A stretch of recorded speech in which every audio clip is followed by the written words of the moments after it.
എൻ്റെ പേര് അപർണ. ഞാനിവിടെ സെക്കൻഡ് ഇയർ BBA സ്റ്റുഡൻ്റ് ആയിട്ട് പഠിക്കുകയാണ്. സാറോട് ചോദിക്കാനുള്ളത്, സാർ ഈ ഫീൽഡിലോട്ട് എങ്ങനെയാണ് ഇൻസ്പയർ ആയത്? ഇത്രയും മോട്ടിവേഷനോടെ ബുക്സ് ഒക്കെ എങ്ങനെയാണ് എഴുതുന്നത്? എല്ലാവർക്കും ഒന്ന് ഷെയർ ചെയ്യോ? ഓക്കെ, റൈറ്റിംഗിലേക്ക് വന്ന കാര്യമാണോ പറഞ്ഞത്? ഫസ്റ്റ് സ്റ്റെപ്പ് എങ്ങനെയായിരുന്നു? ഓക്കെ, ആക്ച്വലി ഞാൻ വായനാശീലം തുടങ്ങുന്നത്, ഞാൻ ബേസിക്കലി തമിഴ്നാട്ടിൽ ജനിച്ചൊരു കുട്ടിയാണ്. തമിഴ്നാട്ടിൽ എൻ്റെ ബാല്യകാലം, ഇരിക്കും എൻ്റെ ബാല്യകാലം തമിഴ്നാട്ടിലായിരുന്നു. സെക്കൻഡ് സ്റ്റാൻഡേർഡ് ഫസ്റ്റ് സ്റ്റാൻഡേർഡ് പഠിച്ച് തമിഴ്നാട്ടിലായിരുന്നു. അത് കഴിഞ്ഞ് ഞാൻ നാട്ടിലേക്ക് വരുന്നു. നാട്ടിലേക്ക് വരുന്ന സമയത്ത് ഇവിടെ സ്കൂളിൽ അഡ്മിഷൻ കിട്ടണമെങ്കിൽ എനിക്ക് മലയാളം അറിയണം, പക്ഷേ എനിക്ക് മലയാളം ഒന്നും അറിയില്ല. അങ്ങനെ ആ സ്കൂളിൽ എനിക്ക് പറയുന്നത് വെച്ചാൽ, ഈ കുട്ടി മലയാളം പഠിച്ചിട്ട് വന്നാൽ മാത്രമേ ഞങ്ങളുടെ കുട്ടിക്ക് സെക്കൻഡ് സ്റ്റാൻഡേർഡിൽ അഡ്മിഷൻ കൊടുക്കുള്ളൂ, ഞങ്ങൾ കുട്ടി LKG മുതൽ ആദ്യം തൊട്ട് പഠിക്കണം എന്ന് പറയുകയാണ്. പക്ഷേ ഞാനത് 2 മാസം ഞാനൊരു സ്ഥലത്ത് ട്യൂഷന് പോയി, 2 മാസം കൊണ്ട് ഞാൻ മലയാളം പഠിച്ചെടുത്തു. അതിൽ പിന്നെ അവിടെ നിന്നൊക്കെ കിട്ടുന്ന ചില പ്രോത്സാഹനം, ഇപ്പോൾ എൻ്റെ ലൈഫിൽ ഞാൻ പറയുന്നത് വെച്ചാൽ, ഞാൻ വായനയാണ് തുടങ്ങിയത്. ഫസ്റ്റ് വായന തുടങ്ങിയതാണ്. ഒരു ദിവസം ഞാൻ എൻ്റെ വീട്ടിൽ നിന്ന് എൻ്റെ ഉമ്മ എന്നെ മുടി വെട്ടാൻ വേണ്ടി പറഞ്ഞയച്ചു, അങ്ങാടിക്ക് പറഞ്ഞയച്ചു. അപ്പോൾ 2 രൂപയാണ് മുടി വെട്ടാനുള്ള പൈസ. ആ 2 രൂപ മാത്രം തന്നിട്ട് പറഞ്ഞു, അങ്ങാടി പോയിട്ട് മുടി വെട്ടിയിട്ട് പോകാമെന്ന് പറഞ്ഞു. അപ്പോൾ എനിക്ക് നല്ല ഓർമ്മയുണ്ട്, ഞാനൊരു വൈറ്റ് ബനിയനും ഒരു സ്കൂൾ യൂണിഫോമിൻ്റെ ഭാഗമായിട്ടൊരു ട്രൗസർ ഇട്ടിട്ടാണ് ഞാൻ പോയിട്ട് സ്കൂളിൽ പോയിട്ട് അങ്ങാടി പോയിട്ട് മുടി വെട്ടിയിട്ട് വരുന്നത്. മുടിയൊക്കെ വെട്ടി കഴിഞ്ഞ് വരുന്ന സമയത്ത് ഒരു പെട്ടിക്കട ഉണ്ട്. ആ പെട്ടിക്കടേൻ്റെ ഇതിൽ കുറേ മാസികകൾ തൂങ്ങുന്നുണ്ട്. അതിൽ ഒരു മാസിക ബാലമംഗളം എന്നുള്ള മാസികയായിരുന്നു. നമ്മൾ ചെറുപ്പത്തിൽ, ഇപ്പോൾ അതില്ല. അപ്പോൾ ഞാൻ നോക്കിക്കൊണ്ടിരിക്കണം. അതിലേക്ക് ഞാൻ നോക്കിക്കൊണ്ടിരിക്കുന്ന സമയത്ത് ആ കടക്കാരൻ ചോദിച്ചു, ഒരു ചെറുപ്പക്കാരൻ, സുന്ദരനായ ചെറുപ്പക്കാരൻ ചോദിച്ചു, മോനെ എന്താ മോനെ ബാലമംഗളം വേണോ എന്ന് ചോദിച്ചു. ഞാൻ പറഞ്ഞു വേണ്ട എന്ന് പറഞ്ഞു. പറഞ്ഞു വായിച്ചോ എന്ന് പറഞ്ഞു. എൻ്റെ അടുത്ത് പൈസ ഇല്ല എന്ന് പറഞ്ഞു. അതിനെന്താണെന്ന് പറഞ്ഞിട്ട് അയാൾ ആ ബാലമംഗളം ഊരിയിട്ട് എൻ്റെ കൈക്കൊണ്ട് വെച്ചെന്ന് കൊണ്ടുപോയി വായിച്ചു എന്ന് പറഞ്ഞിട്ട്.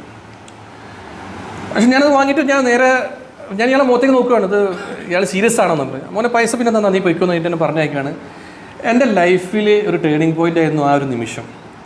ഞാൻ ആരാന്ന് പോലും അറിയാത്ത ഒരു കടക്കാരൻ എൻ്റെ കൗതുകം കണ്ട്, വായിക്കാനുള്ള താല്പര്യം കണ്ടിട്ട് ഒരു മാസികനെ കയ്യിലേക്ക് വെച്ച് തരികയാണ്. വെച്ചെന്നിട്ട് നീ പോയിട്ട് വായിച്ചു എന്ന് പറയുന്നു.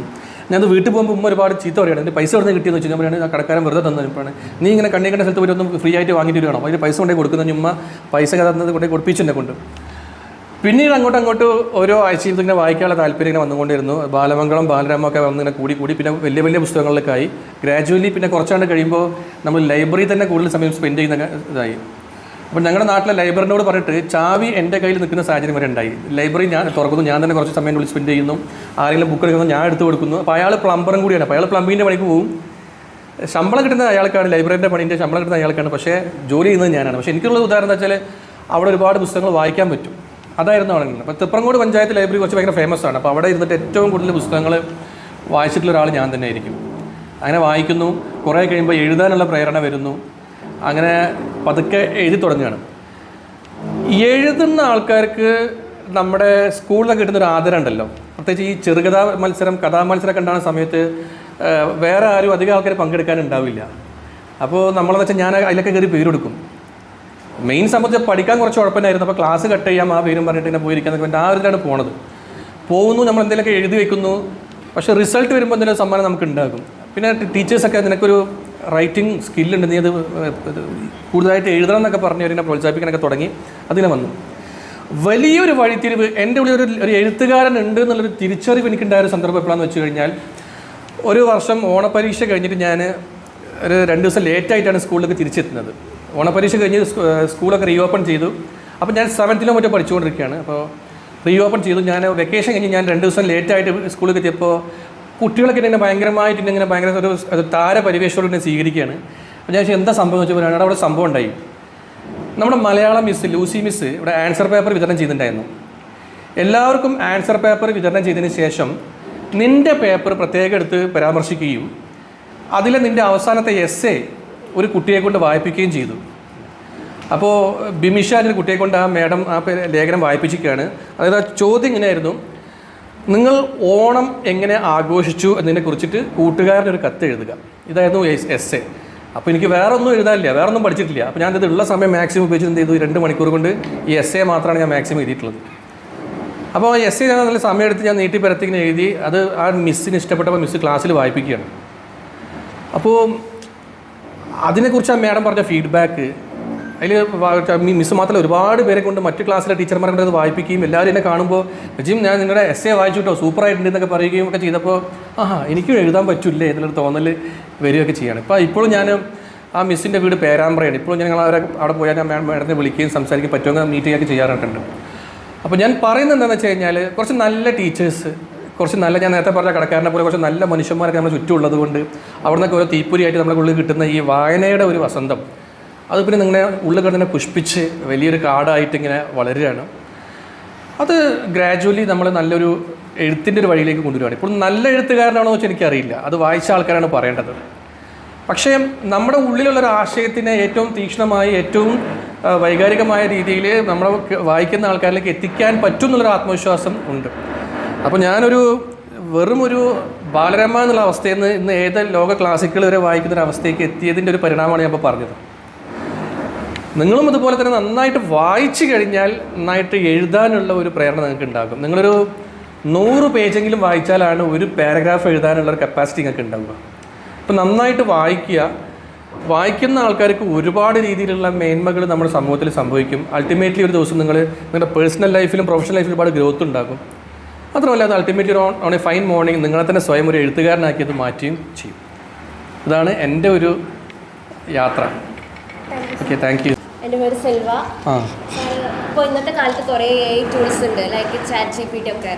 അപ്പോൾ അതൊക്കെ ക്രിയേറ്റീവ് റൈറ്റിങ്ങിനെ ബാധിക്കില്ലേ? ഇല്ല, നിങ്ങൾ യന്ത്രങ്ങൾ കൊണ്ട് എന്തൊക്കെ തന്നെ ചെയ്യാൻ ചോദിച്ചാൽ അതൊന്നും ഒരു ഹ്യൂമൻ സ്കില്ലിൻ്റെ അടുത്തേക്ക് എത്തില്ല എന്ന് ഉറച്ച് വിശ്വസിക്കുന്ന ഒരാളാണ് ഞാൻ. എന്നാലും ചെറുതായിട്ടൊക്കെ പോസിറ്റീവായിട്ട് നെഗറ്റീവായിട്ടൊക്കെ നെഗറ്റീവായിട്ട് ബാധിക്കാന്ന് വെച്ച് കഴിഞ്ഞാൽ അതിനെ മിസ്യൂസ് ചെയ്യപ്പെടാനുള്ള സാധ്യത ഉണ്ട്. ഉദാഹരണം, ഇപ്പോൾ ChatGPT വന്ന് കുറച്ച് ദിവസങ്ങൾക്കുള്ളിൽ തന്നെ ChatGPT വെച്ച് എഴുതിയ നോവലുകളുടെ ഒരു പ്രളയം തന്നെ എവിടെ ഉണ്ടായിട്ടുണ്ടായിരുന്നു? ആമസോണിൽ ഉണ്ടായിട്ടുണ്ടായിരുന്നു. അത് ChatGPT കൊടുക്കുക, write a novel on love tragedy എന്നൊക്കെ പറഞ്ഞിട്ടൊരു സംഭവം കൊടുത്തു കഴിഞ്ഞാൽ ChatGPT നോവൽ എഴുതി തരുന്ന സംഭവം. പക്ഷേ ഇപ്പോഴും ഉണ്ട്, അത് ഫെസിലിറ്റി അവൈലബിൾ ആണ്. പക്ഷേ ഇത് മനസ്സിലായപ്പോൾ ട്രേസ് ചെയ്തപ്പോൾ എന്തെങ്കിലും ആമസോണിന് മനസ്സിലായി ഇത് മനുഷ്യന്മാരെ എഴുതിയതല്ല, യന്ത്രങ്ങളെ കൊണ്ട് എഴുതിച്ചിട്ട് മനുഷ്യന്മാരത് മിസ്യൂസ് ചെയ്യാമെന്ന് മനസ്സിലായപ്പോൾ ChatGPT അവരുടെ അൽഗോരിതം ഒന്നുകൂടി സ്ട്രോങ് ആക്കി. ChatGPT ഇല്ല, ആമസോൺ അവരുടെ അൽഗോരിതം സ്ട്രോങ് ആക്കി. നമ്മളൊരു ബുക്ക് അയച്ചു കൊടുത്തു കഴിഞ്ഞാൽ അത് ആമസോണിൻ്റെ അൽഗോരിതം ചെക്ക് ചെയ്യും, ഇത് ChatGPT എന്ന് പറ്റുമോ കോപ്പി അടിച്ചാണെന്ന് ചെക്ക് ചെയ്യും. എന്നിട്ട് മാത്രമേ അത് അവർ പ്രസിദ്ധീകരിക്കണം വേണം തീരുമാനിക്കുകയുള്ളൂ. ഇപ്പോൾ എൻ്റെ ഒരു പുസ്തകം ഇപ്പോൾ ഓൺലൈനിൽ സെല്ലായി കൊടുക്കുന്നുണ്ട്. 100 ഫ്യൂച്ചറിസ്റ്റിക് ക്വസ്റ്റൻ സെല്ല് ചെയ്തിട്ടുണ്ട്. അതിൻ്റെ ക്വസ്റ്റനെയറിൽ നമുക്ക് ChatGPT ഇല്ല, നമ്മുടെ ആമസോണിന് അത് നമ്മൾ വിൽക്കാൻ ശ്രമിക്കുന്ന സമയത്ത് ആമസോണിൽ കുറേ ചോദ്യങ്ങൾ ചോദിക്കുന്നുണ്ട്. ഇതിൽ നിങ്ങൾ ChatGPT ഉപയോഗിച്ചിട്ടുണ്ടോ? ഉണ്ടെങ്കിൽ തന്നെ എത്ര ശതമാനം നിങ്ങൾ ChatGPT ഉപയോഗിച്ചിട്ടുണ്ട്? എന്തെല്ലാം കാര്യമാണ് ChatGPT ഉപയോഗിച്ചതെന്നൊക്കെ പറഞ്ഞിട്ട് എല്ലാം ചോദിച്ചതിന് ശേഷം ChatGPTൻ്റെ ഒരു ശതമാനം വളരെ കുറവാണെന്ന് തോന്നിയതിന് ശേഷം മാത്രമാണ് ആ ബുക്ക് ഒരു പ്രസിദ്ധീകരിക്കാൻ തയ്യാറായത്. അപ്പോൾ ഒരു ചലഞ്ച് വരുമ്പോഴാണ് നമുക്കൊരു അവേക്കനിങ് വരിക. സത്യത്തിൽ പറഞ്ഞാൽ നമ്മളിപ്പോൾ ചോദിച്ച പോലെ സ്റ്റാർട്ടിങ്ങിൽ ഒരുപാട് പേര് ഇങ്ങനെ പൈസ ഉണ്ടാക്കിയിട്ടുണ്ട്. ChatGPT ഉപയോഗിച്ച് നോവൽ എഴുതുക, അത് പൈസ ഉണ്ടാക്കി മാറ്റുകയൊക്കെ ചെയ്തിട്ടുണ്ട്. പക്ഷേ ഇനി അത് പറ്റില്ല. കാരണം അത് ഒരു ക്രൈസിസ് വന്നു, അതിനൊരു പാഠം പഠിച്ചു, അതിനൊരു സൊല്യൂഷൻ കണ്ടെത്തി, അങ്ങനെ പിന്നെ ടെക്നോളജി അതിനനുസരിച്ച് ഇങ്ങനെ മുമ്പോട്ട് പോയിക്കൊണ്ടിരിക്കും. അപ്പോൾ ഞാൻ ചോദിക്കുകയാണ്, ഇപ്പോൾ നിങ്ങൾ ChatGPT നമ്മൾ AI ഉപയോഗിച്ചുകൊണ്ട് നമുക്ക് വീഡിയോസ് ക്രിയേറ്റ് ചെയ്യുന്നുണ്ട്. ഉണ്ടാവും, നിങ്ങൾ സോഷ്യൽ മീഡിയയൊക്കെ പോയി കാണാൻ പറ്റും, AI ഉപയോഗിച്ച് ചെയ്ത വീഡിയോസ് കാണാൻ പറ്റും. പക്ഷേ സൂക്ഷിച്ച് നോക്കിയാൽ ഒരു ഹ്യൂമൻ ബീഡിൻ്റെ പെർഫെക്ഷൻ ഇപ്പോഴും ആയിട്ടില്ല. അതിന് ഇനിയും കുറേ വർഷങ്ങളെടുക്കും ആ ഒരു ലെവലിലേക്ക് എത്താൻ വേണ്ടിയിട്ട്. ഇപ്പോൾ സൊറ എന്ന് പറഞ്ഞൊരു സൈറ്റ് അവർ പണി തുടങ്ങിയിട്ട് കുറേ കാലമായി. ഇപ്പോൾ നാളെ തുടങ്ങി പണി കൊടുക്കുകയാണ്. കാരണം അവർ എന്തൊക്കെ ചെയ്തിട്ട് എന്തെങ്കിലും ഒരു ഹ്യൂമൻ പെർഫെക്ഷൻ. ഇപ്പോൾ ഞാൻ ഈ സംസാരിക്കുന്ന ഈ സംഭവം ആയിരിക്കില്ല, ഈ ഒരു ബോഡി ലാംഗ്വേജ്, ഈ ഒരു ഫ്ലോ ആയിരിക്കില്ല എന്തിനുണ്ടാവുക. അപ്പോൾ എൻ്റെ ഒരു രൂപം ഉണ്ടാക്കിയിട്ട് എൻ്റെ ഒരു അവതാർ ക്രിയേറ്റ് ചെയ്തിട്ട് അവതാറിൻ്റെ വീഡിയോസ് ക്രിയേറ്റ് ചെയ്ത് കഴിഞ്ഞാൽ ഇപ്പോൾ സൂക്ഷിച്ചൊക്കെ കാണാം, കൈയൊക്കെ ഇങ്ങനെ പൊന്തുമ്പോൾ ഇങ്ങനെയൊക്കെ ആയിരിക്കും പൊന്നുണ്ടാവും. അപ്പോൾ അതൊക്കെ ഗ്രാജുവലി പൊന്നുണ്ടാവും. മുഖം തിരിക്കുമ്പോൾ ഇങ്ങനെയൊക്കെ ആ ഒരു ആർട്ടിഫിഷ്യാലിറ്റി എന്തായാലും വരും. അപ്പോൾ അതുകൊണ്ട് തന്നെ നമ്മളെ ഇപ്പോൾ സന്തോഷ് ജോർജ് കുളങ്ങര സാർ തന്നെ ഒരു ഇൻ്റർവ്യൂവിൽ പറഞ്ഞ പോലെ ഈ സോഷ്യൽ മീഡിയ, ഈ ഇൻ്റർനെറ്റ് തരംഗം ഒക്കെ ഒരു ഷോർട്ട് പീരീഡ് മാത്രമാണ്. കുറേ കഴിയുമ്പോൾ ഈ യുവതലമുറക്ക് ഈ ഇൻസ്റ്റാഗ്രാമും ഫേസ്ബുക്കും യൂട്യൂബൊക്കെ മടുത്തിട്ട് അവരെന്ത് ചെയ്യും? പുസ്തകങ്ങളിലേക്ക് തിരിച്ചു വരും. ഒരു വായന വീണ്ടും പഴയ പോലെ ഫ്ലറിഷ് ചെയ്യുന്നു. അദ്ദേഹം ഒരു 5 വർഷം മുമ്പ് പറഞ്ഞപ്പോൾ ഞങ്ങളൊക്കെ ചിന്തിച്ചിട്ടുണ്ട് ഇതൊക്കെ നടക്കുന്ന വല്ല കാര്യമാണെന്ന്. പക്ഷേ ഇപ്പോഴത്തെ ട്രെൻഡ് അങ്ങനെയാണ് കാണിക്കുന്നത്. കാരണം എഴുതുന്നവരൊക്കെ എല്ലാ ചെറുപ്പക്കാരും അവരുടെ അനുഭവങ്ങൾ എഴുതിക്കൊണ്ടിരിക്കുകയാണ്. ഇപ്പോൾ നിങ്ങളെപ്പോലത്തെ ആൾക്കാർക്ക് ഒരുപാട് നല്ല ഓപ്പർച്യൂണിറ്റിയാണ് വരാൻ പോകുന്നത്. ഫോർ എക്സാമ്പിൾ പറഞ്ഞാൽ നിങ്ങളുടെ എത്ര ആൾക്കാരുള്ള നല്ല സിനിമയെ പറ്റിയ കഥ ഉണ്ട്? സിനിമയ്ക്ക് പറ്റിയ സ്റ്റോറി നിങ്ങളുടെ ഉള്ളിൽ ഉള്ള എത്ര പേരുണ്ട്? പണ്ടൊക്കെ നമ്മളൊരു നല്ല സ്റ്റോറി തോന്നിക്കഴിഞ്ഞാൽ നമ്മളൊരു ഡയറക്ടറെ പുറകെ അപ്പോയിൻമെൻറ്റ് ചോദിച്ച് നടക്കണം, അല്ലെങ്കിൽ ഒരു പ്രൊഡ്യൂസറുടെ പുറകെ നമ്മൾ അപ്പോയിൻമെൻറ്റ് ചോദിച്ച് നടക്കണം. പ്രൊഡ്യൂസർ നമുക്കൊരു സമയം അനുവദിക്കണം, എന്നിട്ട് നമ്മൾ അതിൻ്റെ ആൻസർ നമ്മൾ പറഞ്ഞു കഴിഞ്ഞാൽ, അല്ലെങ്കിൽ നമ്മൾ ആ കഥ അയാൾക്ക് ഇഷ്ടപ്പെട്ട് കഴിഞ്ഞാൽ നമ്മുടെ കഥ പറയാൻ പറയുന്നത് നമ്മൾ അയച്ചു കൊടുക്കും. അയാൾ ആ കഥ വേറെ പേരിൽ പ്രസരിച്ച സാധ്യതയുണ്ട്. ഇഷ്ടംപോലെ സംഭവം ഉണ്ടായിട്ടുണ്ട് അല്ലേ. നമ്മുടെ കഥ ഇഷ്ടപ്പെട്ടിട്ട് പ്രൊഡ്യൂസറോ അല്ലെങ്കിൽ സംവിധായകനോ തൻ്റെ പേര് മാറ്റിയിട്ട് അയാളുടെ പേര് വെച്ചിട്ട് എന്ത് ചെയ്യുന്നു, സിനിമയാക്കി എടുക്കുന്ന ഇഷ്ടംപോലെ സാധ്യത ഉണ്ടായിട്ടുണ്ട്. പക്ഷേ ഇനി അത് പറ്റില്ല. നിങ്ങൾ എന്ത് ചെയ്താൽ മതി എന്ന് വെച്ച് കഴിഞ്ഞാൽ, നിങ്ങളുടെ മൈൻഡിലൊരു കഥ ഒരു നോവലായിട്ടോ തിരക്കഥയായിട്ടോ എഴുതിയിട്ട് ഒരു പുസ്തക രൂപത്തിൽ പ്രസിദ്ധീകരിച്ചിട്ട് നിങ്ങൾ മാർക്കറ്റിൽ ഇറക്കി കഴിഞ്ഞാൽ അത് ഹിറ്റായി കഴിഞ്ഞാൽ, വളരെ പെട്ടെന്ന് ഹിറ്റാവുന്നുണ്ട്. ഹിറ്റായി കഴിഞ്ഞാൽ അത് സംവിധായകരും പ്രൊഡ്യൂസർമാരൊക്കെ നിങ്ങളെ ഇങ്ങോട്ട് വിളിക്കും. ഇപ്പോൾ അഖിൽ പി ധർമ്മജൻ്റെ പിന്നാലെ സംവിധായകന്മാർ പോയിക്കൊണ്ടിരിക്കുകയാണ്. അയാളുടെ പുതിയ നോവൽ ഇറങ്ങിയിട്ട് പോലും ഇല്ല. രാത്രി 12 മണിക്ക് ശേഷം എന്നൊരു ബുക്ക് പേരാണ് അയാൾ വരുന്നത്. 12 മണിക്ക്, അർദ്ധരാത്രി 12 മണിക്ക് ശേഷം എന്നാണ് ആ ബുക്കിൻ്റെ പേരെന്ന് തോന്നുന്നു. ആ പുസ്തകം ഇറങ്ങിയിട്ട് പോലും ഇല്ല. പക്ഷേ ഇപ്പോഴത്തേക്കും എന്ത് ചെയ്തു, ആളുകൾ സംവിധായകർ പോയിട്ട് അത് ബുക്ക് ചെയ്തു. ഈ പുസ്തകം എന്താണ് ഞങ്ങൾ സിനിമയാക്കാന്ന് പറഞ്ഞ് ബുക്ക് ചെയ്തിട്ട് പോകുന്ന സാഹചര്യമാണ് കാണുന്നത്. അതുപോലെ നമ്മുടെ ഇപ്പം ഞങ്ങളുടെ കൂടെ 2 ദിവസം ഞങ്ങളുടെ കൂടെ തന്നെ ഉണ്ടായിരുന്നു PV ഷാജികുമാർ എന്ന എഴുത്തുകാരൻ. അദ്ദേഹത്തിൻ്റെ മരണവംശം എന്നുള്ള നോവലിപ്പോൾ എഴുതുന്ന സമയത്തെ അതിൻ്റെ കുറച്ച് ആൾക്കാർ പറയുകയാണെങ്കിൽ നിങ്ങൾ എഴുതുമ്പോൾ കൂടെ തിരക്കഥയും കൂടി എഴുതുന്നുണ്ട്. ഒരു സമയം നോവൽ എഴുതുന്നു, സമയം തിരക്കഥ എഴുതുകയാണ്. രണ്ടും കൂടി ഒരുമിച്ച് നടക്കുകയാണ്. അപ്പോൾ അത് സിനിമയാവാൻ വേണ്ടി പോവുകയാണ്. അപ്പോൾ അയാൾ പറയുന്ന റോയൽറ്റി കൊടുത്തുകൊണ്ട് അത് സിനിമയാക്കി എടുക്കാൻ ആൾക്കാർ റെഡിയാണ്. അപ്പോൾ നമുക്ക് ഒരുപാട് അവസരങ്ങളാണ്. ഇനി നിങ്ങൾ ഒരു കഥയും കൊണ്ട് എന്തേണ്ട ആവശ്യമില്ല, ഒരു പ്രൊഡ്യൂസർ പിന്നാലെ പോകേണ്ട ആവശ്യമില്ല. അതൊരു ബുക്കാക്കി മാർക്കറ്റിൽ ഇറക്കുക. കുറച്ച് പേര് വായിക്കും. അത് ഏതെങ്കിലും സംവിധായകന്മാരെ ശ്രദ്ധയിൽ പെട്ട് കഴിഞ്ഞാൽ അവർ പിന്നെ നിങ്ങളുടെ പുറകെ ഇങ്ങോട്ട് അതിൻ്റെ റൈറ്റ്സ് ചോദിച്ചു വരുന്ന സാഹചര്യം ഉണ്ടാകും. അപ്പോൾ ഇതാണ് നമ്മുടെ ഇന്ന് നാട്ടിൽ സംഭവിച്ചുകൊണ്ടിരിക്കുന്നത്. അപ്പോൾ നിങ്ങൾ ഇത്തരം അവസരങ്ങൾ കൃത്യമായി നിങ്ങൾ ഉപയോഗിക്കുക. നിങ്ങളൊക്കെ ബ്ലെസ്ഡ് ആയിട്ടുള്ള ഒരു കമ്മ്യൂണിറ്റിയാണ്. ഒരുപാട് അവസരങ്ങളാണ് ടെക്നോളജി തരുന്നത്. ഇപ്പോൾ ചലഞ്ചസ് ഉണ്ടാകാം, നമ്മൾ അതിനെ മറികടക്കാനും നമ്മൾ തയ്യാറാവണം. അത് വായിച്ചിട്ട് അതിലൊരു കഥാപാത്രമായിട്ട് അഭിനയിക്കാൻ യെസ് അതിൻ്റെ നായകനല്ല, അത് നായകൻ്റെ കഥാപാത്രമല്ല, ഒരു കഥാപാത്രങ്ങളിൽ ഒന്നാണ്. ആ കഥാപാത്രത്തിനെ ഞാൻ അഭിനയിക്കാമെന്നും പറഞ്ഞിട്ട് മമ്മൂട്ടി ഇങ്ങോട്ട് അപ്രോച്ച് ചെയ്യുന്ന ഒരു സാഹചര്യം എന്നൊക്കെ പറഞ്ഞു കഴിഞ്ഞാൽ അതൊന്ന് ആലോചിച്ച് നോക്കിയേ എത്ര നല്ല. ഇപ്പോൾ ഏറ്റവും പ്രിയപ്പെട്ട എന്നോടൊക്കെ എഴുതിയ ആ കുട്ടി, എന്നെക്കാളും പകുതി വയസ്സേ ഉള്ളൂ ആ കുട്ടിക്ക്. പക്ഷേ ആ കുട്ടിയുടെ ഒരു റീച്ച് എന്നൊക്കെ പറഞ്ഞു കഴിഞ്ഞാൽ അല്ലേ, നിമ്ന വിജയ് എന്നൊക്കെ പറഞ്ഞാൽ അവർ വളരെ ഒരു വലിയ കോൺഫറൻസുകളിലും ഇതിലൊക്കെ വന്നിട്ട് ആ കുട്ടി വന്നിട്ട് ഇങ്ങനെ ഇരിക്കുകയാണ്. ഇപ്പോൾ എനിക്ക് ഒരു പ്രചോദനം ഉണ്ടായ സംഭവം കൂടി ഞാൻ പറഞ്ഞിട്ട്, ഞാനിപ്പോൾ 2-3 വർഷം മുമ്പ് കോഴിക്കോട് ഇതുണ്ടാവില്ല, നമ്മുടെ DC ബുക്സ് നടത്തുന്ന കേരള ലിറ്ററേച്ചർ ഫെസ്റ്റിവൽ ഉണ്ടാവും, KLF ഉണ്ടാവും. ഞാനൊരു 2-3 വർഷം മുമ്പാണ് ആദ്യമായിട്ടും അവസാനമായിട്ടാണ് പോയത്. എനിക്ക് തോന്നുന്നു 2021 മറ്റാണ് ഞാൻ ആദ്യമായിട്ടും അവസാനമായിട്ടും അങ്ങോട്ട് പോകുന്നത്. അവിടെ പോയി നോക്കുമ്പോൾ സ്റ്റേജിൽ ഇരിക്കുന്ന ആൾക്കാർ ആരൊക്കെയാണ്, പാനൽ മെമ്പേഴ്സ് ആയിട്ട് ഇരിക്കുന്ന ആൾക്കാരെന്നൊക്കെ പറഞ്ഞാൽ വളരെ ചെറിയ പ്രായമുള്ള ചെറുപ്പക്കാരാണ്, നിങ്ങളുടെയൊക്കെ പ്രായമുള്ള കുട്ടികൾ. ഇപ്പോൾ അഖിൽ പി ധർമ്മജൻ, ഈ പറഞ്ഞ PV ഷാജികുമാർ, ശ്രീ പാർവതി, പിന്നെ രഞ്ജു കിളിമാനൂർ, പിന്നെ ലാജോ ജോസ് പോലുള്ള ചെറുപ്പക്കാർ, ചെറിയ കുട്ടികൾ സ്റ്റേജിൽ ഇരിക്കുന്നു. ഈ പോത്ത് പോലെ നമ്മൾ എന്ത് ചെയ്യാണ്, ഓഡിയൻസിന് കൊടുത്തിട്ട് ഇടിയും കുത്തും കൊണ്ട് ഇങ്ങനെ അവരെ പ്രസംഗം കേട്ടുകൊണ്ടിരിക്കുകയാണ്. അന്ന് ഞാൻ തീരുമാനിച്ചിട്ടുണ്ട്, എനിക്കും എഴുതാൻ കഴിവൊക്കെ ഉള്ള ഒരാളൊക്കെ തന്നെയാണ്, എനിക്കും എഴുതാനൊക്കെ അറിയാം. പക്ഷേ എന്തുകൊണ്ടാണ് ഈ കുട്ടികൾ സ്റ്റേജിൽ ഇരിക്കുന്നതും ഞാൻ ഈ താഴെ ഇരിക്കുന്നതും ഞാൻ ചിന്തിക്കുകയാണ്. അപ്പോൾ എനിക്ക് തോന്നുന്നു നത്തിങ്, വേറെ ഒന്നുമില്ല ഡിഫറൻസ്. അവരവരുടെ കഴിവുകൾ എക്സിബിറ്റ് ചെയ്തു, ഞാൻ എല്ലാം വെച്ചും കൊണ്ട് ഇങ്ങനെ ഇരിക്കുകയാണ്. ഇപ്പോൾ 2-3 ദിവസം മുമ്പ് ഞങ്ങളുടെ ഒരു സുഹൃത്ത് പറഞ്ഞ പോലെ ദം പൊട്ടിക്കാത്ത ബിരിയാണികളാണ് ഞങ്ങൾ. വേവ് എത്തിയിട്ടും പാത്രം ദമ്മ് പൊട്ടിക്കാതെ ഇങ്ങനെ അടച്ചു വെച്ചിരിക്കും, ഇപ്പോഴും ഇങ്ങനെ അടച്ചു വെച്ചിരിക്കുന്ന ബിരിയാണി പോലെയാണ് നമ്മളൊക്കെ.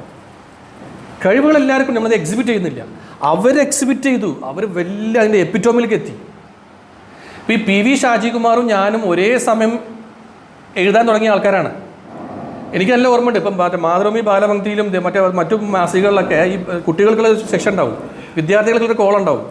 അവിടെ എൻ്റെ കഥകൾ വരുമ്പോൾ തന്നെ എൻ്റെ കൂടെ ആരെ പേരുണ്ടാവും, ഈ PV ഷാജികുമാറിൻ്റെ പേരും ഉണ്ടാവുമായിരുന്നു. പക്ഷേ എന്താ സംഭവിച്ചതെന്ന് വെച്ച് കഴിഞ്ഞാൽ എന്നെ എൻ്റെ വീട്ടുകാർ നിരുത്സാഹപ്പെടുത്തി, എഴുത്തിൻ്റെ വഴിക്ക് നീ പോയാൽ നീ നശിച്ചു പോകുന്നു പറഞ്ഞ് ഭീഷണിപ്പെടുത്തുകയൊക്കെ ചെയ്തു. അപ്പോൾ എന്ത് ചെയ്തു, ഞാൻ പതുക്കെ ഇന്ന് മാറി വേറെ വഴിക്ക് നമ്മൾ തിരിഞ്ഞു. പക്ഷേ PV ഷാജികുമാർ എന്ത് ചെയ്തില്ല, ഒരു നിലക്കും, ചിലപ്പോൾ അയാൾക്കും ഇതുപോലുള്ള എതിർപ്പുകൾ ഉണ്ടായിട്ടുണ്ടാവാം, അയാൾക്കും ഇതുപോലുള്ള ഒരുപാട് ആൾക്കാർ നിരുത്സാഹപ്പെടുത്തിയിട്ടുണ്ടാവാം. പക്ഷേ അദ്ദേഹം എന്ത് ചെയ്തു, എൻ്റെ വഴി എഴുത്തിൻ്റെ വഴിയാണ്, അക്ഷരങ്ങളുടെ വഴിയാണെന്ന് ചിന്തിച്ചുകൊണ്ട് അദ്ദേഹം അതിനൊരു ഡെഡിക്കേറ്റഡ് ആയിട്ട് മുമ്പോട്ട് പോയപ്പോൾ അദ്ദേഹത്തിൻ്റെ ലൈഫിൽ ഒരുപാട് ഗ്രോത്ത് ഉണ്ടാവുകയാണ്. അദ്ദേഹം ഇതിലിപ്പോൾ അദ്ദേഹം കേന്ദ്ര സാഹിത്യ അക്കാദമി കിട്ടി, കേരള സാഹിത്യ അക്കാദമി കിട്ടി, അയാളുടെ പുസ്തകങ്ങൾ വയലാർ അവാർഡ് കിട്ടി. ഇപ്പോൾ കഴിഞ്ഞ 2-3 ദിവസങ്ങളായിട്ട് അയാൾക്ക് ഒരുപാട് അവാർഡുകൾ അയാളുടെ ഈ മരണവംശം മാത്രം ബുക്കൊക്കെ കിട്ടിയിട്ടുണ്ട്. അയാളുടെ ജനം എന്ന് പറഞ്ഞ പുസ്തകം ഒരുപാട് അവാർഡുകൾ വാരി കൂട്ടിയ ഒരു ചെറുകഥാ സമാഹാരമാണ്. ഒന്ന് ആലോചിച്ച് 2 പേര് ഒരേ സമയം എഴുതി തുടങ്ങുന്നു. ഒരാൾ ഇടയ്ക്ക് വെച്ച് വഴിമാറിപ്പോയി, പക്ഷേ അയാൾ അവിടെ കൺസിസ്റ്റൻ്റ് ആയി നിന്നു, അയാൾ ആ ഫീൽഡിൽ വിജയിക്കുകയും ചെയ്തു.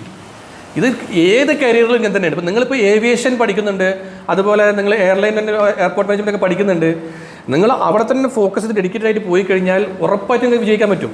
ഇടയ്ക്ക് നിങ്ങളെ ശ്രദ്ധ മാറി വേറെ ആരെങ്കിലും പറഞ്ഞിട്ട് നിങ്ങൾ വേറെ കോഴ്സോ വേറെ കരിയറിലൊക്കെ മാറിക്കഴിഞ്ഞാൽ നിങ്ങൾക്ക് അവിടെ വീണ്ടും എല്ലാം ആദ്യം മുതൽ സ്റ്റാർട്ട് ചെയ്യേണ്ടി വരും. അപ്പോൾ ഇതൊരു വലിയ ലെസണാണ്. ഞാനിപ്പം ഞാൻ നല്ല കാറിൽ നമ്മുടെ കൂടെ കാറിൽ വന്ന് ഞാൻ അയാളെ സ്റ്റേഷനിൽ കൊണ്ട് ഇറങ്ങിയപ്പോൾ ഞാൻ അവിടെ പറയുകയും ചെയ്തു, ഒരു കാലത്ത് ഞാൻ ഉദ്ദേശിച്ചത് ഇങ്ങനെയൊക്കെ തന്നെ ആയിരുന്നു, അത് നിങ്ങളിപ്പോൾ എൻജോയ് ചെയ്തുകൊണ്ടിരിക്കുക എന്നൊക്കെ പറഞ്ഞ് ഞങ്ങൾ യാത്ര ആക്കിയിട്ടുണ്ടായിരുന്നു.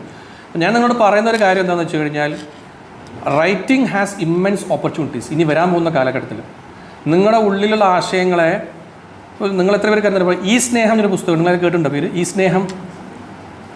സ്നേഹം എന്നൊരു പുസ്തകം ഇപ്പോൾ ഭയങ്കരമായിട്ട് സെല് ചെയ്ത് കൊടുക്കുന്നുണ്ട്.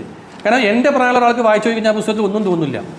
പക്ഷേ നിങ്ങളുടെ പ്രായമുള്ള ഒരാൾക്ക് വായിക്കുമ്പോൾ തോന്നുന്നു, ഇത്ര രസകരമായിട്ടുള്ള സംഭവം നമ്മുടെ നാട്ടിലുണ്ടോ എന്നുള്ളത് ഒരു തോന്നൽ നിൽക്കുന്നുണ്ട്. ഒരാളുടെ ആത്മകഥാകുറിപ്പുകളാണ്, അഞ്ചൽ താജിൻ്റെ ഒരാളുടെ ആത്മകഥാകുറിപ്പുകളാണ്. പക്ഷേ ഇതൊക്കെ ഒരു ലേണിംഗ് ആണ്.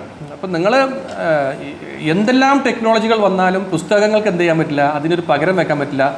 ഇപ്പോൾ നിങ്ങളൊന്ന് ശ്രദ്ധിച്ച് നോക്കിയേ, ചുറ്റുപാടുകളൊന്ന് ശ്രദ്ധിച്ച് നോക്കിയേ, ഈ മുമ്പുണ്ടായതിനേക്കാളും കൂടുതലായിട്ട് ഇപ്പോൾ ഈ സാഹിത്യ ഉത്സവങ്ങൾ ഇപ്പോൾ കൂടിയിട്ടില്ലേ നമ്മുടെ നാട്ടിൽ, അല്ലേ? ഈ പുസ്തക പ്രസാധന കമ്പനികൾ മാത്രമല്ല, രാഷ്ട്രീയ പാർട്ടികൾ വരെ സാഹിത്യോത്സവങ്ങൾ സംഘടിപ്പിക്കുകയാണ്. മത്സരിച്ചിട്ട് സാഹിത്യം അവിടെ ആ ലിറ്ററേച്ചർ ഫെസ്റ്റിവൽ, ഈ ലിറ്ററേച്ചർ ഫെസ്റ്റിവൽ ഓരോ ജില്ലയിലും ഇപ്പോൾ മുമ്പൊന്നും ഉണ്ടായിരുന്നതിനേക്കാൾ അത്രയും കൂടുതലായിട്ട് ഇപ്പോൾ ഈ സാഹിത്യോത്സവങ്ങളുടെയൊക്കെ പ്രസക്തി വർദ്ധിച്ചുകൊടുക്കുകയാണ്. ഓരോ സ്ഥലത്തും പുസ്തകങ്ങൾ നന്നായിട്ട് സെയിലാവുന്നുണ്ട്, അല്ലേ? ആളുകൾ 5-6 പുസ്തകങ്ങളൊക്കെ ഇങ്ങനെ പൈസ കൊടുത്ത് വാങ്ങിക്കൊണ്ടൊരു വായിക്കുന്ന ഒരു കാലഘട്ടമാണ് ഇപ്പോൾ കാണുന്നത്. ഇപ്പോൾ ട്രെൻഡ് ഷിഫ്റ്റ് ആയിക്കൊണ്ടിരിക്കുകയാണ്. അപ്പോൾ നിങ്ങൾ ഡോക്ടർ ആവട്ടെ, എഞ്ചിനീയർ ആവട്ടെ, പൈലറ്റ് ആവട്ടെ, ഏവിയേഷൻ ആവട്ടെ, നിങ്ങൾ എയർപോർട്ടിൻ്റെതായിട്ട് നിങ്ങൾ മിനിസ്റ്റർ ആവട്ടെ, ആര് വേണമെങ്കിലും ആയിക്കോട്ടെ, കൂടെ നിങ്ങൾക്കൊരു റൈറ്റിംഗ് എന്ന് പറയുന്ന ഒരു പാഷൻ കൂടി ഒരു പ്രൊഫഷനാക്കി ഇങ്ങനെ കൊണ്ടുപോകാൻ പറ്റുന്ന ഒരു ഏറ്റവും നല്ല കാലഘട്ടമാണ് ഇവിടെ നിൽക്കുന്നത്.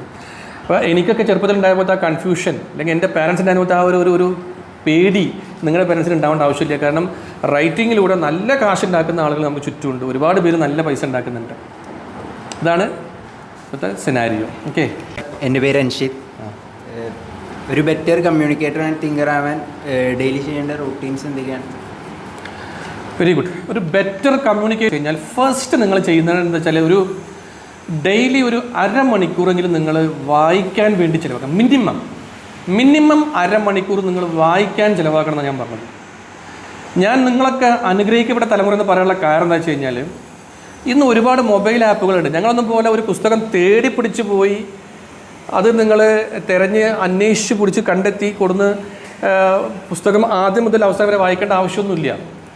ഇന്ന് നിങ്ങളിപ്പോൾ ഒരു ഗൂഗിളിൽ പോയിട്ട് പേഴ്സണാലിറ്റി ഡെവലപ്മെൻറ്റ്, കമ്മ്യൂണിക്കേഷൻ ഡെവലപ്മെൻറ്റ് നിങ്ങൾ അടിച്ചു കഴിഞ്ഞാൽ ആ ഒരു പ്രസ്തുത ടോപ്പിക്കുമായിട്ട് ബന്ധപ്പെട്ട നല്ല നല്ല പുസ്തകങ്ങൾ ഗൂഗിൾ സജസ്റ്റ് ചെയ്യും, അല്ലെങ്കിൽ ChatGPT സജസ്റ്റ് ചെയ്യും.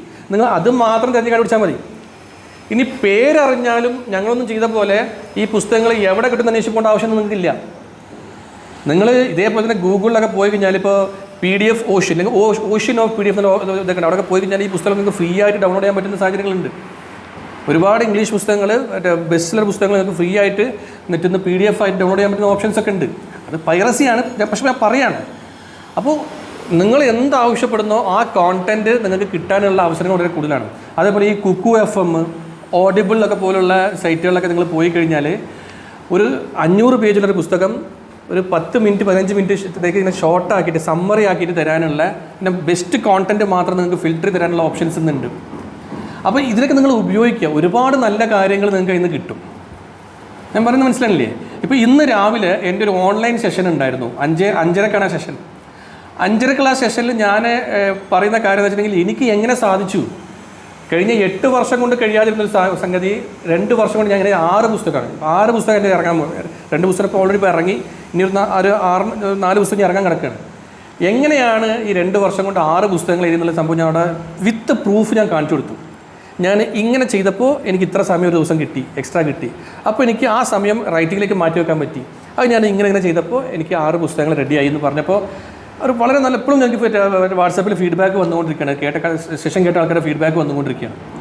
അപ്പോൾ എന്താ സംഭവം എന്ന് വെച്ച് കഴിഞ്ഞാൽ, നിങ്ങൾക്കുള്ള അവസരങ്ങൾ നിങ്ങൾ ഒരുപാട് ഉപയോഗിച്ചിട്ട് അതിനെ ഏറ്റവും ഫ്രൂട്ട്ഫുള്ളായിട്ട് നിങ്ങൾ എങ്ങനെ ചെയ്യാൻ പറ്റുന്നുള്ള കാര്യമാണ് നിങ്ങൾ ഇനി ശ്രദ്ധിക്കേണ്ടത്. റീഡിങ്ങിന് നിങ്ങൾ ഒരുപാട് സമയം കണ്ടെത്തുക. അതുപോലെ നല്ല സക്സസ്ഫുൾ ആയിട്ടുള്ള ആൾക്കാരുടെ സ്പീച്ചുകൾ നിങ്ങൾ കേൾക്കാൻ ശ്രമിക്കുക, അവരുടെ ഒരു ലൈഫ് സ്റ്റോറി വായിക്കാൻ നിങ്ങൾ ശ്രമിക്കുക. ഇപ്പോൾ ഈ ഫിക്ഷൻ വായിക്കുന്നതിനേക്കാളും കൂടുതലായിട്ട് നിങ്ങൾ നോൺ ഫിക്ഷണലായിട്ടുള്ള ഇതേപോലുള്ള ബയോഗ്രഫികളും ഓട്ടോബയോഗ്രഫികളൊക്കെ വായിക്കാൻ വേണ്ടി ശ്രമിക്കുക. അവർ എന്താണ് ചെയ്തത്, അവരുടെ സക്സസ്സിന് കാരണമായ ആ ഒരു വസ്തുത എന്തായിരുന്നു. ഏതൊരു പ്രതിസന്ധിയിലും നമുക്ക് നമ്മുടെ ഹൃദയത്തോട് ചേർത്ത് വയ്ക്കാവുന്ന ഒരു നല്ലൊരു ഫ്രണ്ടാണ് ബുക്ക് എന്ന് പറയുന്നത്, ബുക്സ് എന്ന് പറയുന്നത്. പക്ഷേ നിങ്ങളുടെ തലമുറ അതിനെ മനസ്സിലാക്കുന്നില്ല എന്നുള്ളതാണ് ഏറ്റവും ഖേദകരം. ഡെയിലി ഒരു പേജെങ്കിലും വായിക്കുക. ഇപ്പോൾ നമ്മുടെ പ്രശസ്ത നടൻ, സംവിധായകന്, കോറിയോഗ്രാഫറൊക്കെ ആയിട്ടുള്ള നമ്മുടെ കമൽ ഹാസൻ അല്ലേ, പൊളിറ്റീഷ്യനാണ്, ഡാൻസറാണ്, ഫൈറ്ററാണ്, ഒരുപാട് മേഖലകളിൽ വിരാജിക്കുന്ന ഒരു വ്യക്തിയാണ് കമൽ ഹാസൻ. ഈ മിസ്റ്റർ കമൽ ഹാസൻ ഒരു ദിവസം 100 പേജ് വായിക്കാതെ ഉറങ്ങാറില്ല. ഒരു ദിവസം 100 പേജെങ്കിലും വായിക്കാതെ കമൽഹാസൻ ഉറങ്ങാറില്ല. അപ്പോൾ അതുകൊണ്ട് തന്നെ കമൽഹാസനേക്കാളും തിരക്കുള്ള ആൾക്കാർ നമ്മൾ ആരും ഇല്ല ഈ കൂട്ടത്തിൽ. അപ്പോൾ നമുക്ക് ന്യായം പറയാൻ പറ്റില്ല, എനിക്ക് സമയമില്ല എന്ന കാരണം പറയാനുള്ള ഒരു അവകാശം നമുക്കില്ല. പക്ഷെ അത് കൃത്യമായിട്ട് ഉപയോഗിച്ച് കഴിഞ്ഞാൽ നിങ്ങൾക്ക് ഒരുപാട് മാറ്റങ്ങൾ കൊണ്ടുവരാനും പറ്റും. ഫോർ എക്സാമ്പിൾ, ഞാൻ എപ്പോഴും പറയുന്ന സംഭവമാണ്, നിങ്ങളിൽ എത്ര പേർക്ക് വിനായക് ശശികുമാർ എന്നുള്ള പേര് കേട്ടിട്ടുണ്ട്? വിനായക് ശശികുമാർ പേരുണ്ടോ? വിനായക് ശശികുമാർ എന്ന പേര് നിങ്ങൾ കേട്ടിട്ടുണ്ടോ? കേൾക്കണം. ശരി, ഇനിയിപ്പോൾ ഞാൻ പറയാം, നിങ്ങൾക്ക് വിനായക് ശശികുമാറിനെ അറിയില്ല. ആവേശം സിനിമ എത്ര പേര് കേട്ടിട്ടുണ്ട്? അതിലെ പാട്ടിലത്തെ വരികൾ എത്ര പേർക്ക് ഓർമ്മയുണ്ട്? നാടിൻ നന്മകനെ പൊന്മകനെ എന്നുള്ള പാട്ടിൻ്റെ വരികൾ നിങ്ങൾക്ക് എല്ലാവർക്കും അറിയാലോ അല്ലേ? മഞ്ഞുമ്മൽ ബോയ്സ് എന്നുള്ള സിനിമയിലെ പാട്ട് എന്താണ്? ഒരിക്കലും തീരാത്ത ഇരവുണ്ടല്ലോ, കൂടെ പിറക്കാതെ പിറന്നവർ തുണയുണ്ടല്ലോ. ആ പാട്ടിൻ്റെ വരികൾ നിങ്ങൾക്ക് എല്ലാവർക്കും അറിയില്ലേ?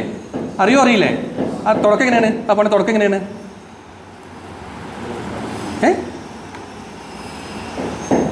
പറയൂ, ആ പാട്ട് സ്റ്റാർട്ട് ബിഗിനിങ് എങ്ങനെയാണ്?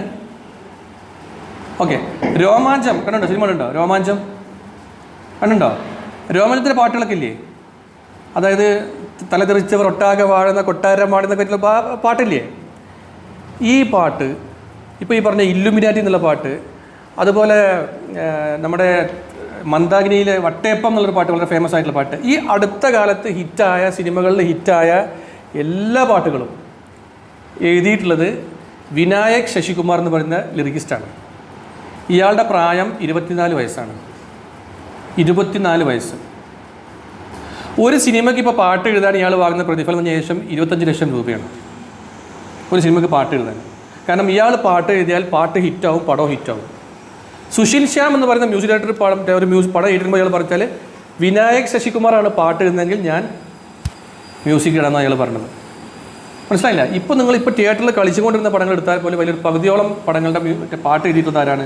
വിനായക് ശശികുമാറാണ്. വയസ്സെത്ര? 24 വയസ്സ്. വെറും 24 വയസ്സ്. ഒരു പാട്ടിന് വാങ്ങുന്ന പ്രതിഫലം 25 ലക്ഷം രൂപയാണ്. ഓക്കെ, അപ്പോൾ അയാൾ ഇപ്പോഴത്തെ ചെറുപ്പക്കാരുടെ ട്രെൻഡിനനുസരിച്ച്, ആ ഒരു മൂഡിനനുസരിച്ചുള്ള പാട്ടുകൾ എഴുതി കൊടുക്കുന്നു. അതിന് നല്ല മാർക്കറ്റ് വാല്യൂ ഉണ്ട്. അയാൾ കാശ് ഉണ്ടാക്കുന്നു. ചിലപ്പോൾ അയാൾ പഠിച്ച കോഴ്സോ മറ്റു സംഭവമൊക്കെ വേറെ എന്തെങ്കിലും ആയിരിക്കാം. പക്ഷേ റൈറ്റിംഗ് എന്ന് പറയുന്ന ആ ഒരു സ്കിൽ നിങ്ങൾക്ക് ഉണ്ടെങ്കിൽ അതിന് ഏത് രീതിയിൽ നിങ്ങൾക്ക് മോണിറ്റൈസ് ചെയ്യാൻ പറ്റും. പണ്ടത്തെ പോലൊന്നല്ല, അതിന് വരുമാനം ക്രിയേറ്റ് ചെയ്യുന്ന രീതിയിൽ നിങ്ങൾക്ക് ചാനലൈസ് ചെയ്യാനൊക്കെ പറ്റുന്ന സാഹചര്യമാണ് ഇപ്പോൾ നിങ്ങൾക്ക് ചുറ്റുമുള്ളത്. അപ്പോൾ please make use of it. Okay sir, എങ്ങനെ ഈ പഴയ ചിന്തകളെ, അത് പഴയ കാലഘട്ടത്തെ ചിന്തകളെ ഇപ്പോഴത്തെ ജനറേഷനിൽ മോഡേൺ ആക്കി കണക്ട് ചെയ്യാൻ പറ്റണം എങ്ങനെ? ഇപ്പോൾ ഞാനൊരു കോളേജ് അധ്യാപകനാണ്. ഞാൻ കോളേജിൽ ഇപ്പോൾ സാറിനൊക്കെ അറിയാം, പ്രവീൺ സാറിന് ഞങ്ങളൊക്കെ ഒരു കോളേജിലാണ് ക്ലാസ് എടുക്കുന്നത്. അപ്പോൾ എപ്പോഴും നിങ്ങളുടെ പ്രായമുള്ള കുട്ടികൾ എൻ്റെ ചുറ്റും ഉണ്ടാവും. ക്യാമ്പസിലായാലും കുറേ പേര് 10-15 പേര് എനിക്ക് ചുറ്റും ഉണ്ടാവും. എന്നിട്ട് അവരുമായി ഇങ്ങനെ ഇൻട്രാക്ട് ചെയ്യുമ്പോൾ അപ്പോൾ അവരൊരു വൈബ് എനിക്കിങ്ങനെ കിട്ടിക്കൊണ്ടിരിക്കും. ഞാൻ വീട്ടിൽ വന്നാൽ പോലും ദിവസം 1-2 പേരിൽ എന്നെ വിളിക്കും, പല കാര്യങ്ങളുടെ പേര് വിളിക്കും. അപ്പോൾ ഞാൻ അവരതേ രീതി ഞാൻ ചാറ്റ് ചെയ്യുമ്പോൾ, സംസാരിക്കുമ്പോൾ അവരുമായിട്ടൊരു കണക്ഷൻ നമുക്ക് കിട്ടുകയാണ്. അവരുടെ വൈബ് എനിക്ക് പിടികിട്ടിക്കൊണ്ടിരിക്കുകയാണ്. അവർക്ക് എന്താ ഇഷ്ടം, അവരുടെ പാട്ട് എന്താ ഇഷ്ടം എന്നൊക്കെയുള്ള ഒരു ചെറിയൊരു ഉദാഹരണം പറഞ്ഞാൽ, ഇപ്പോൾ കുറച്ച് ദിവസം മുമ്പ് ഞാൻ എൻ്റെ ഒരു ഫ്രണ്ട്, ഞങ്ങളുടെ സ്റ്റുഡൻറ്റിൻ്റെ കല്യാണത്തിന് വേണ്ടി പോയതാണ്.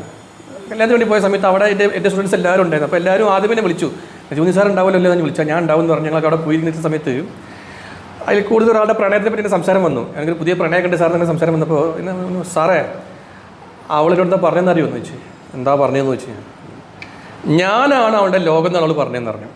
ഞാനാണ് അവളുടെ ലോകം എന്നാണ് അവൾ പറഞ്ഞതെന്ന് പറഞ്ഞു.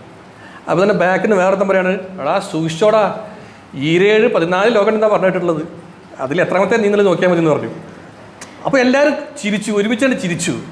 പക്ഷേ ഞാനത് എൻ്റെ മനസ്സിലായിട്ട് കൊളുത്തിയത് ഒരു സ്റ്റോറി ആയിട്ടാണ് കൊളുത്തിയത്. ഞാൻ എന്ത് ചെയ്തു, ഞാൻ ഇങ്ങനെയാണ് എഴുതിയത്. അത് വന്നൊരു സ്റ്റോറി ആക്കിയാണ് എഴുതിയത്, കവിത പോലെ ഞാൻ എഴുതി. ഇങ്ങനെയായിരുന്നു, ചെറിയ മാറ്റം വരുത്തി. കാരണം മറ്റൊരു അഹങ്കാരം കൂടുമല്ലോ. ഞാൻ ചെറിയൊരു മാറ്റം വരുത്തി. ഞാനാണ് അവളുടെ ലോകം എന്ന് അവൾ പറഞ്ഞപ്പോൾ ഞാൻ ഒരുപാട് സന്തോഷിച്ചു.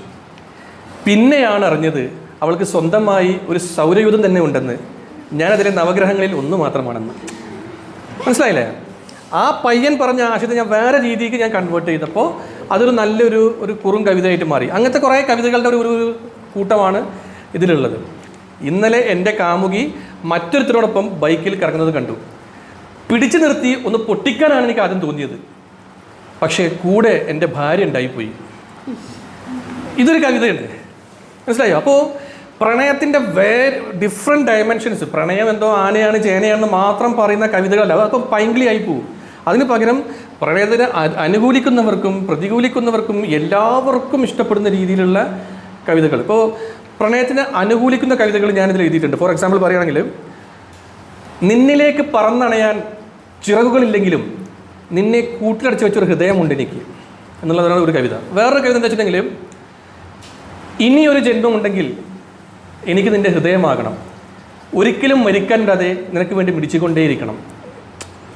അത് പ്രണയത്തിൻ്റെ ഭാവങ്ങളുള്ള കവിതകളുണ്ട്, പ്രണയത്തിൻ്റെ കളിയാക്കുന്ന കവിതകളുമുണ്ട്, അതിൻ്റെ വേറൊരു തേർഡ് പേഴ്സൺ ആംഗിൾ നോക്കിക്കാണുന്ന കവിതകളും അതിൽ ഉണ്ട്. ഇതാണ് അതിൻ്റെ ഒരു പ്രത്യേകത.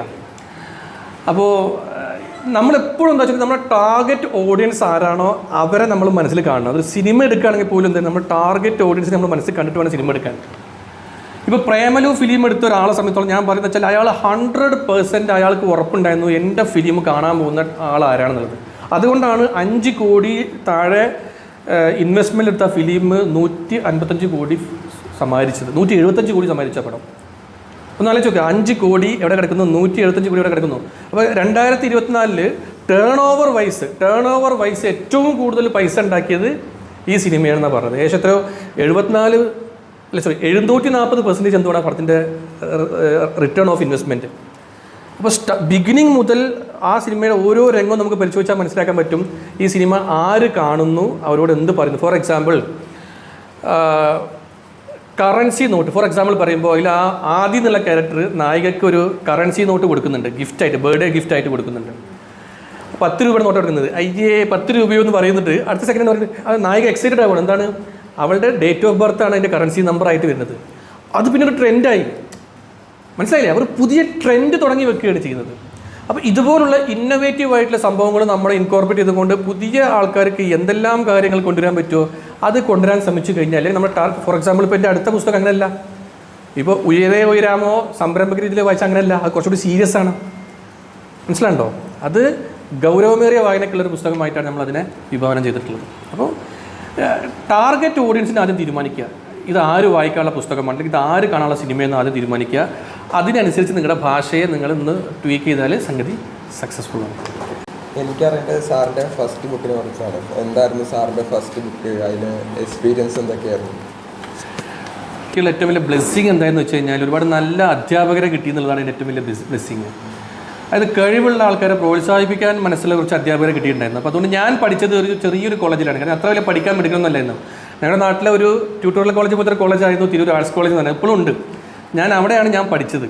പക്ഷേ അവിടെയുള്ള പഠിച്ചുള്ള ഏറ്റവും വലിയ അനുഗ്രഹം എന്താ വെച്ച് കഴിഞ്ഞാൽ, കാരണം അവിടെ ഇനിയിപ്പോൾ എന്താണ് ഈ നെരിയില്ലാത്ത കാട്ടിൽ കുറുക്കൻ നെരി എന്നൊക്കെ പറഞ്ഞ പോലെ എന്താണെന്ന് അറിയില്ല, അവിടെ എന്നെ കിട്ടിയപ്പോൾ ഒരു എന്തോ വലിയ സംഭവം പോലെയായിരുന്നു. അപ്പോൾ അവരെന്നെ ഭയങ്കരമായിട്ട് സെലിബ്രേറ്റ് ചെയ്തു. ഒരുപാട് എൻ്റെ കഥകൾ അവർ പ്രൊമോട്ട് ചെയ്തു, എന്നെ ഒരുപാട് അവസരങ്ങൾ തന്നു, എന്നോട് നിർബന്ധിച്ചിൻ്റെ കഥകൾ ഒരു മാസികൾക്ക് അയപ്പിച്ചു. അങ്ങനെ അയച്ച കഥകളൊക്കെയാണ് ഇപ്പോൾ ഫോർ എക്സാമ്പിൾ കോളേജിലെ ആർട്സ് ഫെസ്റ്റിവലിൻ്റെ കഥാമത്സരത്തിൽ ഞാൻ അയച്ച ഫസ്റ്റ് ഒരു കഥ ഞാൻ എഴുതുന്നു. ആ കഥ കുറച്ച് ശ്രദ്ധിക്കപ്പെടുന്നു. മാഷന്മാരൊക്കെ പറയുന്നു, ഇത് ഒന്നും കൂടി നീ ഒന്ന് സ്വസ്ഥമായിട്ടൊന്ന് വൃത്തിയിൽ എഴുതിയെടുത്തിട്ട് നീ എൻ്റെ കൈ കൊണ്ടുവന്നിട്ട് മാഷ് അയാളുടെ കയ്യിലുള്ള പൈസ മുടക്കി അത് എന്ത് ചെയ്യുന്നു, മാസികയ്ക്ക് അയക്കുന്നു. അത് പ്രസിദ്ധീകരിച്ച് വരുന്നു. അപ്പോൾ ആ പ്രസിദ്ധം ഞാൻ ഈ മാഷ ആ കഥ അച്ചടിച്ച് വന്നു. എനിക്കെല്ലാം ഓർമ്മയുണ്ട്, പടവുകൾ എന്നുള്ള കഥയാണ് ആദ്യമായിട്ട് എൻ്റെ അച്ചടിച്ചെന്ന കഥ. അത് ഞാൻ കൊണ്ടുപോയി കാണിക്കുമ്പോൾ ഈ മാഷ് അത് ഭയങ്കര സന്തോഷം. മാഷ് അത് കോളേജിൽ കൊണ്ട് ബാക്കി സാറുമാരെ കാണിക്കുന്നു. ബാക്കി സാറുമാർ ആ കഥ കൊണ്ടുപോയിട്ട് എന്ത് ചെയ്യുന്നു, അവരവരുടെ ക്ലാസ്സിൽ പോയി വായിക്കുകയാണ്. അവരവരുടെ ക്ലാസ്സിൽ പോയി വായിക്കുമ്പോൾ മൊത്തം ആ ക്യാമ്പസ് മൊത്തം ഞാനവിടെ പോപ്പുലറായി. അപ്പോഴാണ് ഒരു എഴുത്തുകാരന് ഇത്രയൊക്കെ മതിപ്പുണ്ടെന്നുള്ളത് നമുക്ക് മനസ്സിലാവുന്നത് അന്നായിരുന്നു. അപ്പോൾ അത് അങ്ങനെ നമുക്കൊരു വലിയൊരു മൈലേജ് കിട്ടുകയും ഓക്കെ. അപ്പോൾ എഴുത്തിൽ ഫോക്കസ് ചെയ്താൽ ഇപ്പോൾ നമുക്ക് ഒരു കാര്യം ഉറപ്പായിരുന്നു, നമ്മുടെ സൗന്ദര്യം കണ്ടെന്നൊരു പെണ്ണ് നമ്മൾ പ്രേമിക്കാൻ പോകുന്നില്ല. നമ്മൾ സൗന്ദര്യം കണ്ടോ ഗ്ലാമർ കണ്ടിട്ടോ ഒരു പെൺകുട്ടി നമ്മളെ പ്രേമിക്കാൻ പോകുന്നില്ല. ഇനി ഇതുപോലെ എന്തെങ്കിലും നമുക്ക് പിന്നെ എന്ത് വേണം, അന്നൊക്കെ വലിയ ഗായകനായിരിക്കണം അല്ലെങ്കിൽ മിമിക്രിക്കാരനൊക്കെ ആണെങ്കിലാണ് പെൺകുട്ടികൾ പിന്നാലെ പോവുക. അപ്പോൾ അതിന് വേറൊരു ഇത് രണ്ടും ഒഴിവാക്കിയ വേറൊരു മാർഗ്ഗം എന്താ വെച്ചിട്ടുണ്ടെങ്കിൽ ഒരു ബുദ്ധിജീവി ലുക്ക് സ്വീകരിക്കാം. ഇപ്പം മേഡം പറഞ്ഞ പോലെ ഒരു ബുജ്ജി ലൈൻ സ്വീകരിക്കുക അല്ലേ. പണ്ട് ഏതോ സിനിമയിൽ മണിമല രാജ പറഞ്ഞ പോലെ ഒരു വേണു നാഗവള്ളി ലൈൻ, അതായിരുന്നു എൻ്റെ ലൈന്. ഒരു അധികം സംസാരിക്കാത്ത കുറച്ച് സീരിയസ് ആയിട്ട് നടക്കുന്ന കഥകളൊക്കെ എഴുതുന്ന കവിതയൊക്കെ എഴുതുന്ന ഒരാളായിട്ട് ആയിരുന്നു. പക്ഷേ ഇപ്പോഴും ഞാൻ പറയില്ല ഞാനൊരു കവിയാണെന്ന് പറയാനുള്ള ധൈര്യം എനിക്കില്ല കേട്ടോ. കാരണം ഈ സമാജത്തിലുള്ള ഒരു കവിത പോലും എന്തില്ല, നമ്മുടെ പഴയ പ്രാസം, വൃത്തം, മണിപ്രവാളം ഒന്നുമില്ല. എന്ത് തോന്നിയോ അതിൻ്റെ ഒരു 4 വരിയിലേക്കാക്കിയിട്ട് അങ്ങോട്ട് സ്പ്ലിറ്റ് ചെയ്ത് ഇട്ടിരിക്കുകയാണ് ചെയ്യുന്നത്. അപ്പോൾ ആ ഫസ്റ്റ് പുസ്തകത്തിൽ വന്നതൊക്കെ ആ കോളേജിൽ പഠന കാലത്ത് വന്നിട്ടുള്ള കഥകളുടെ ഒരു സമാഹാരമായിരുന്നു. സാറിന് ഈ ഫീൽഡിൽ വന്നിട്ടുള്ള മാറ്റങ്ങൾ എന്തൊക്കെയാണ്? ഫീൽഡ് മാറ്റം, ഓക്കെ, താങ്ക് യു. ഓക്കെ, ഇപ്പോൾ ഞാനൊരു റെസ്പോൺസിബിൾ പേഴ്സണാണ്. എന്നെ ഉറ്റുനോക്കുന്ന ഒരു സമൂഹമുണ്ട്. ഇപ്പോൾ നിങ്ങളെപ്പോലുള്ള ഒരുപാട് ആൾക്കാർ എന്നെ ഉറ്റുനോക്കുന്ന ആൾക്കാരുണ്ട്. അപ്പോൾ എന്ത് ചെയ്യാൻ പാടില്ല, അവർക്ക് എല്ലാ രീതിയിലും ഞാനൊരു റോൾ മോഡൽ ആണെന്നുള്ളൊരു ഉത്തരവാദിത്ത ബോധം എനിക്ക് വന്നിട്ടുണ്ട്. ഒരു വാക്ക് കൊണ്ടോ പ്രവൃത്തി കൊണ്ടോ എന്തെങ്കിലും ഒരു എഴുത്ത് കൊണ്ടോ പോലും ആരും ഞാൻ എന്ത് ചെയ്യാൻ പാടില്ല, വേദനിപ്പിക്കുന്ന അല്ലെങ്കിൽ ഈ നെക്സ്റ്റ് ജനറേഷൻ ഒരു ബാഡ് എക്സാമ്പിൾ ആവുന്ന ഒരു കാര്യം ഞാൻ ചെയ്യാൻ പാടില്ല. ഉദാഹരണം പറഞ്ഞു കഴിഞ്ഞാൽ, ഞാൻ ആദ്യമൊക്കെ ഞാൻ സോഷ്യൽ മീഡിയ എത്തുന്ന സമയത്ത് കുറച്ച് കടുകട്ടി ഭാഷ ഉപയോഗിക്കുമായിരുന്നു. ആരെങ്കിലും ഇങ്ങോട്ടൊരു ബാഡ് കമൻറ്റ് ഇട്ടാൽ അതിനേക്കാളും മോശം ഭാഷയിൽ തിരിച്ചങ്ങോട്ട് കമൻറ്റ് ചെയ്യുമായിരുന്നു. ഇപ്പോൾ ഞാൻ സ്റ്റോപ്പ് ചെയ്തു. കാരണം എന്നെ ഇപ്പോൾ ആൾക്കാർ വാച്ച് ചെയ്യുന്നുണ്ട്. അപ്പോൾ ഞാൻ അവർക്കൊരു ബാഡ് റോൾ മോഡൽ ആവാൻ പാടില്ലെന്ന് തോന്നലുണ്ടായിട്ടുണ്ട്. അതുപോലെ ഞാൻ ഈ കാറിലൊക്കെ പോകുന്ന സമയത്ത്, ബൈക്കിൽ പോകുന്ന സമയത്ത് ആരെങ്കിലും വട്ടം ചാടി ഒറ്റ ചെയ്യുന്നുണ്ടെങ്കിൽ ഞാൻ ചിലപ്പോൾ 2 തെറിയൊക്കെ പറഞ്ഞൊക്കെ പോയിരുന്നു. അവിടെ കയറാൻ പോകുന്ന ചീത്തറൊക്കെ പോയിരുന്നു. പക്ഷേ ഇപ്പോൾ എന്നെ ആളുകൾ ശ്രദ്ധിക്കുന്നുണ്ട്. എൻ്റെ മുഖം ആൾക്കാർ തിരിച്ചറിയുന്നുണ്ട്. ഇയാളുടെ പുസ്തകത്തിൽ ഭയങ്കരമായിട്ടുള്ള മോറൽ സയൻസും ഡിസിപ്ലിനൊക്കെ പറയുന്ന ഒരാളാണ്, പക്ഷേ ഇയാളുടെ വായിൽ വരുന്ന വാക്കുകളോ അല്ലെങ്കിൽ ഇയാൾ ഇന്നലെ റോഡിൽ തല്ലുണ്ടാക്കി എന്ന് പറയുമ്പോഴുള്ള ആ ഒരു നെഗറ്റീവ് ഇമ്പാക്റ്റ് ഒഴിവാക്കാൻ വേണ്ടിയിട്ട് ഞാൻ കുറച്ചും കൂടി ശ്രദ്ധിച്ചിട്ട് ഒരാൾ വട്ടം ചാടിയിൽ ഓക്കെ ഏട്ടാ കുഴപ്പമില്ല, നോ പ്രോബ്ലം, പോയിക്കൊള്ളുന്നതായിട്ട് അങ്ങനെ പറയാനും കുറച്ചും കൂടി ക്ഷമ കാണിക്കാനും ലൈഫിലും ഇതിലൊക്കെ കുറച്ചും കൂടി ക്ഷമ കാണിക്കാനൊക്കെ ഞാൻ തുടങ്ങിയിട്ടുണ്ട്. അപ്പോൾ ഇതൊരു വലിയൊരു മാറ്റമാണ്. കാരണം നമ്മളൊരു എഴുത്തുകാരൻ എന്ന് പറയുന്നത് അയാളുടെ ഉത്തരവാദിത്വം വളരെ വലുതാണ്. അയാൾ സമൂഹത്തിന് എല്ലാ അർത്ഥത്തിലും റോൾ മോഡലായിരിക്കണം. ഇപ്പോൾ ഫുൾ ടൈം പുസ്തകങ്ങളിൽ വളരെ മനോഹരമായിട്ടുള്ള കഥാപാത്രങ്ങളൊക്കെ ഉണ്ടാക്കുന്ന ഒരു എഴുത്തുകാരൻ അയാൾ പേഴ്സണൽ ലൈഫിൽ കടുത്ത മദ്യപാനിയും ഇപ്പോൾ സ്ത്രീകളെ അപമാനിക്കുന്ന ഒരാളൊക്കെ ആണ് എന്നുണ്ടെങ്കിൽ പിന്നെ അയാൾക്ക് കാര്യമില്ല, അയാളുടെ പേഴ്സണാലിറ്റിക്ക് യാതൊരു വിലയുമില്ല. അപ്പോൾ അതൊക്കെ ഞാൻ മനസ്സിൽ കണ്ടുകൊണ്ടാണ് ഞാൻ എന്താ ചെയ്യുന്നുണ്ടെങ്കിൽ എന്നെ നോക്കിക്കാണുന്ന ഒരു സമൂഹത്തിന് എല്ലാ രീതിയിലും ഒരു നല്ല എക്സാമ്പിൾ ആയിരിക്കണം എന്ന് ചിന്തിക്കാനും കുറച്ചും കൂടി പക്വതയോട് കൂടി പെരുമാറാനും തുടങ്ങിയിട്ടുണ്ടെന്നാണ് ഞാൻ മനസ്സിലാക്കുന്നത്.